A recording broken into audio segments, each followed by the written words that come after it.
예, 지난 시간에 이어서 사회 현상을 바라보는 관점, 기능론과 갈등론에 대해서 보고 있었죠. 선생님이 기능론과 갈등론의 개념 정의를 하고 있었습니다.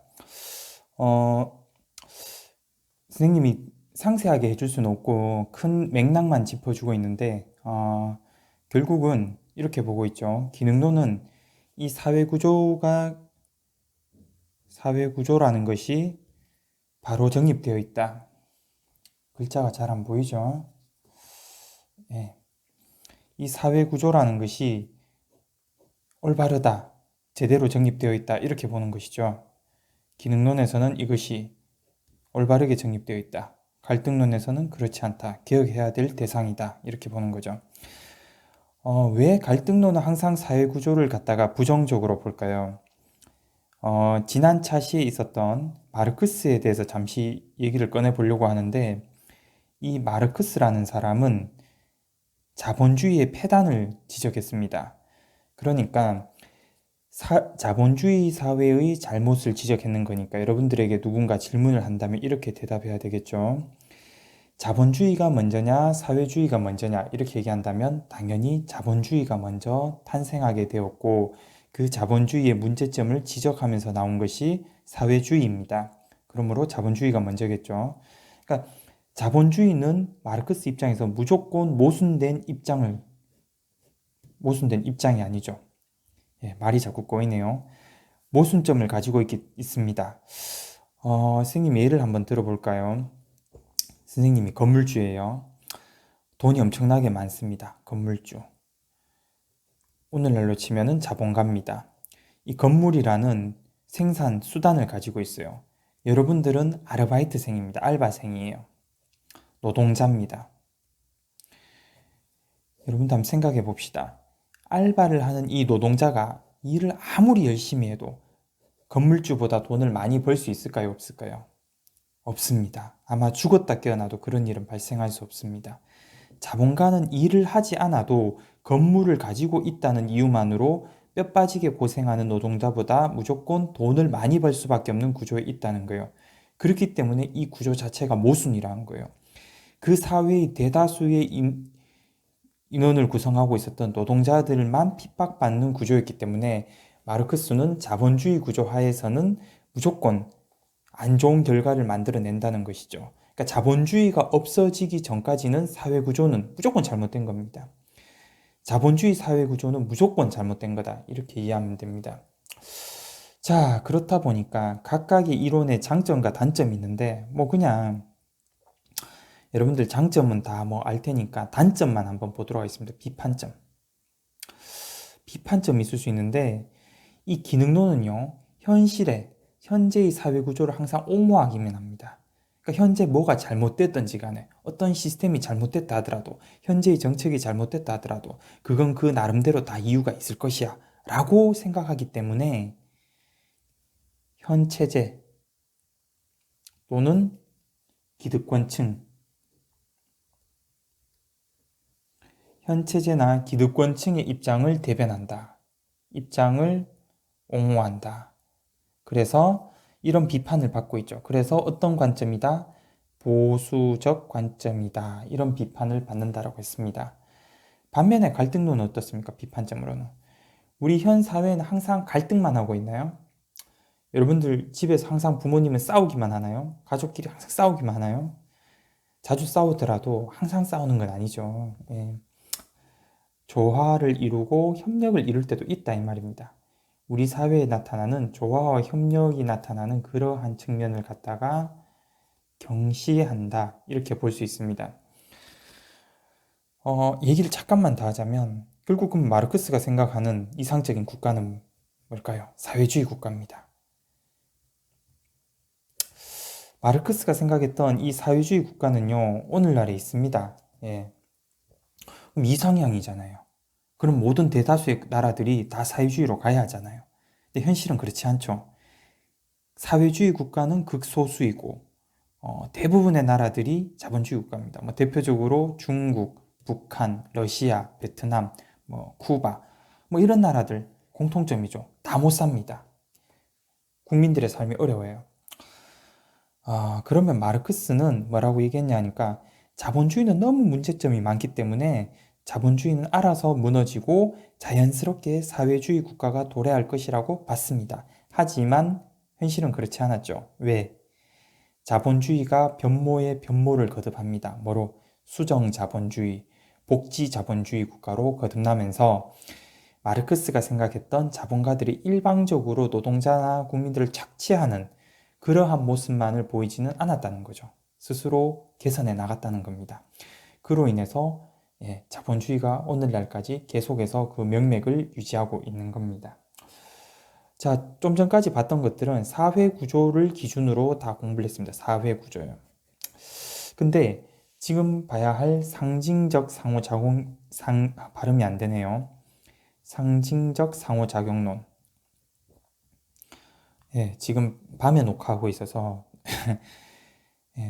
자야 할 시간에 녹화를 하고 있습니다. 상징적 상호작용론인데 이 상징적 상호작용론은 무엇이냐니까 사람들이 상징, 즉 심벌, 상징을 가지고 서로 상호작용한다. 이 상징은 어떤 것을 상징이라고 하냐 하니까 우리가 쓰고 있는 언어, 기호, 뭐 문자 했죠. 또는 뭐 말투도 될 수 있고요. 행동도 될 수 있고 뭐 어떤 그 사람의 스타일도 될 수 있고요. 이 모든 것들이 전부 다 상징이에요. 이 상징을 가지고 서로 상호작용한다는 겁니다. 가능할까요? 가능하죠. 선생님 예를 한번 들어보겠습니다. 우리가 하는 스타일이란 걸 한번 예로 들어볼까요? 친구를 만나러 갈 때 옷 스타일과 장례식장에 갈 때 옷 스타일이 다르죠. 근데 만약에 친구를 만나러 갈 때 옷 스타일로 장례식장을 가게 되면 어떤 현상이 일어날까요? 어색한 상황이 일어나겠죠.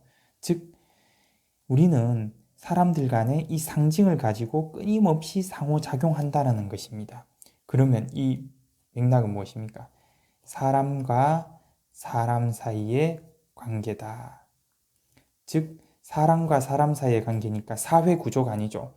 사회 구조 안에 있는 사람과 사람 사이의 관계니까 바로 미시적 관점이다. 이렇게 볼 수 있겠죠. 자, 이 상징적 상호작용론에서 우리가 중요한 한두 가지만 짚고 넘어가도록 하겠습니다. 뭐가 있냐 하니까 여러분들이 잘 알아둬야 하는 상황정의라는 단어가 있죠. 상황정의, 상황, 시츄에이션, 정의, 데퍼니션. 말 그대로입니다. 시츄에이션, 데퍼니션입니다. 상황을 어떻게 정의하는가? 상황을 어떻게 정의하는가?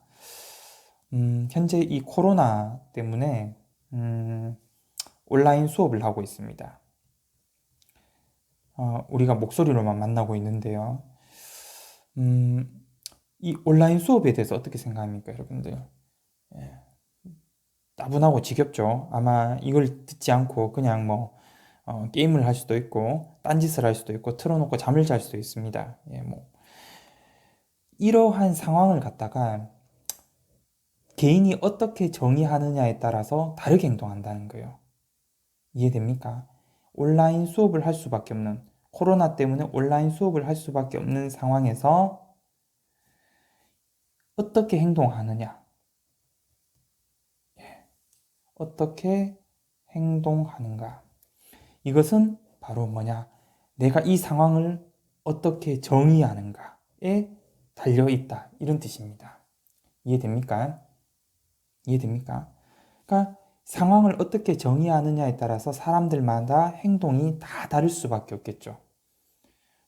이 온라인 수업을 열심히 잘 듣고 EBS 강의를 열심히 잘 듣고 해서 이 기회를 발판으로 해서 성적이 올라간 학생도 있을 것이고 그냥 한탄만 하고 불평만 하는 학생도 있겠죠. 왜 내가 고3일 때 이러한 일이 일어나는가? 라고 하면서 불만만 제기하다가 공부를 한자도 안 하고 맨날 늦잠 자고